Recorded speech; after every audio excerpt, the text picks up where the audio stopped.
जय श्री कृष्ण बधाईने जय जलाराम। केम छो बधा? तो चलो आज बनावीए मस्त मजाना साबुदाणाना वड़ा। एना माटे मैं 5 कलाक अगाऊ साबुदाणाने पलाળી દીધા છે અને આવી રીતે ચાણીમાં નિતારી લેશું। બાફેલા બટેટા મેશ કરીને લઈ લીધા છે અને આપણે સાબુદાણા પલળી જાય ને પછી એના માપના જ એડ કરવાના છે। નમક એડ કરી દેશું, લાલ મરચું પાવડર સરસ કલર આવે એના માટે ઓપ્શનલ છે एकदम। આદુ અને મરચાની પેસ્ટ, લીલા ધાણા, ખટાશ અને ગળાશ જો તમને ભાવતા હોય તો एकदम વ્યવસ્થિત નાખવાના, એનાથી બહુ જ સરસ ટેસ્ટ આવશે। શેકેલા સિંગદાણાનો ભૂકો 2 ચમચા જેટલો ફરાળી લોટ।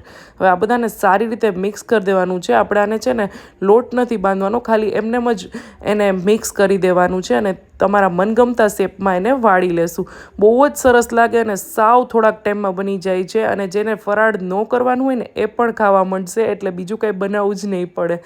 ગરમ તેલ કરી લીધું છે, એમાં આપણે વડા એડ કરી દેશું અને હવે એને છે ને તરત જ આપણે પલટાવવાના નથી, કારણ કે તો છે ને ભાંગી જશે અને ચોટી જશે નીચે।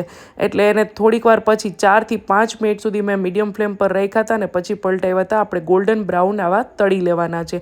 કંઈક છોકરાઓને છે ને મેં ફૂલ કાજળી માટે આ બનાવી રહી હતી, એટલે સાઈડમાં આમ કંઈક ક્રિસ્પી હોય ને તો મજા આવે। તો શેકેલા સિંગદાણાને મેં તળી લીધા છે। હવે અહીંયા મેં ટમેટા ચોપ કરેલા લીધા છે, નમક, લાલ મરચું થોડુંક વધારે, ખટાશ, ગળાશ બધું એડ કરી દીધું છે। કોઈ મોટા માટે બનાવતા હોય ને તો મરચાંની કટકી, ફૂલ ધાણા અને ઝીણું બટેટું હોય ને બાફેલું એ પણ સમારેલું એડ કરી દેવાનું, એનાથી બહુ જ સરસ ટેસ્ટ આવશે। અને જ્યારે જમવા બેસવું હોય ને ત્યારે તળેલા જ દાણા એડ કરવાના, પણ શેકેલા હોય ને એને તળવાના, એનાથી સરસ ક્રિસ્પી રહેશે। તો જો બની ગઈ આપણી ફરાળની થાળી અને માતાજીએ મને બહુ સરસ લાવો આપ્યો તો 4 માતાજીને જમાડવાનો। આવજો બધા।